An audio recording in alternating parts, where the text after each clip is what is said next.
बंगाल में एक ऐसा राजनीतिक दल जिसकी मुखिया महिला है, उन्होंने महिलाओं के अधिकारों का हनन किया। देश की महिलाएं ये भूलेंगी नहीं किस किस ने मेज थपथपाई, किस किस ने उत्सव मनाया और किस किस ने हाथ खींचा अपना वापस। क्या देश की औरतों को रिजर्वेशन से वंचित करना विपक्ष की जीत है? देश की औरतों को हराना विपक्ष की जीत है? महिला आरक्षण संशोधन विधेयक पे जिस तरीके से विपक्ष का पक्ष देखने को मिला, उसके बाद से बीजेपी काफी ज्यादा हमलावर है। खुद प्रधानमंत्री मोदी ने इस बात को कहा है कि पूरे देश की महिलाएं इसका जवाब देंगी।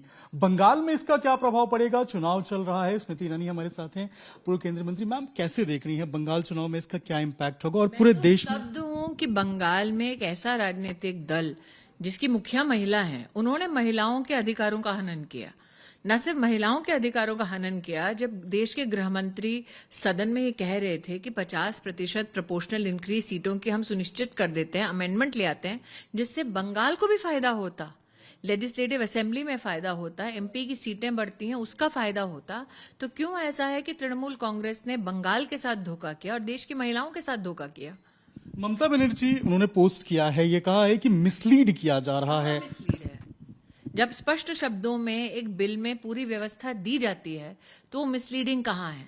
2023 में स्पष्ट रूप से सरकार की मंशा और सदन ने उसको सर्वसम्मति से पारित किया। इसका मतलब वो व्यवस्था सबको मान्य थी। आज वही व्यवस्था जब लागू होने की कगार पर आई है, तब उस व्यवस्था को आप दरकिनार क्यों कर रहे हैं? लेकिन ये कहा जा रहा है कि महिलाओं को ढाल बनाकर, ममता बनर्जी का कहना है, महिलाओं को ढाल बनाकर परिसीमन करना चाहते हैं। और मैं पूछना चाहती हूँ, 2023 का बिल उन्होंने पढ़ा था क्या? उनके एमपीज ने पढ़ा था? 2023 के बिल में स्पष्ट लिखा था कि डीलिमिटेशन के बाद रिजर्वेशन सुनिश्चित होगा, एप्लीकेबल होगा। फिर तब उन्होंने समर्थन किया, अब क्यों पल्ला झाड़ लिया? तब डीलिमिटेशन उनको मान्य थी, अब डीलिमिटेशन मान्य नहीं है, ऐसा क्यों? विपक्ष की मंशा आपको क्या लग रही है इस बिल को लेकर? विपक्ष की मंशा तो स्पष्ट है कि वो अब तक लिप सर्विस कर रहे थे महिला आरक्षण को लेकर। जब महिला आरक्षण लागू होने की कगार पर आई, तब विपक्ष ने अपना सही चेहरा दिखाया है देश को। इसीलिए मैंने कहा उस दिन भी कि देश की महिलाएं ये भूलेंगी नहीं किस किस ने मेज थपथपाई, किस किस ने उत्सव मनाया और किस किस ने हाथ खींचा अपना वापस। राहुल गांधी की जो भाषण है उसको लेकर भी लोग कह रहे हैं, सदन में जिस तरीके से उन्होंने सवाल खड़े किए और कहा ये विपक्ष की जीत है, उसको लेकर गोलबंदी कहीं ना कहीं। देश की औरतों को हराना विपक्ष की जीत है? क्या देश की औरतों को रिजर्वेशन से वंचित करना विपक्ष की जीत है? विपक्ष की ये जीत है कि वो एकजुट हुए ताकि देश की साधारण औरत के राजनीतिक अधिकारों की हत्या हो सके।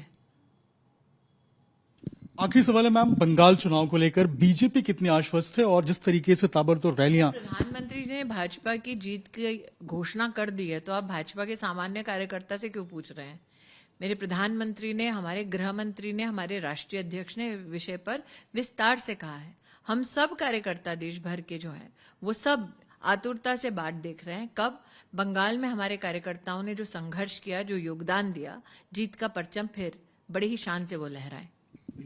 तो स्मृति ईरानी हमारे साथ, केंद्रीय मंत्री पूर्व रही हमारे साथ, और उन्होंने बताया कि किस तरीके से विपक्ष ने जो इस बिल को लेकर विरोध किया, उससे पूरे देश में जो नाराजगी है वो देखी जा रही है। मनोज के साथ अभिषेक राज, टाइम्स नौ भारत, कोलकाता। खबरों की रणभूमि में यहाँ शोर नहीं, सोच लड़ती है, जहां शब्द नहीं, फैक्ट्स वार करते हैं और हर सवाल खोलता है सच की नई परत।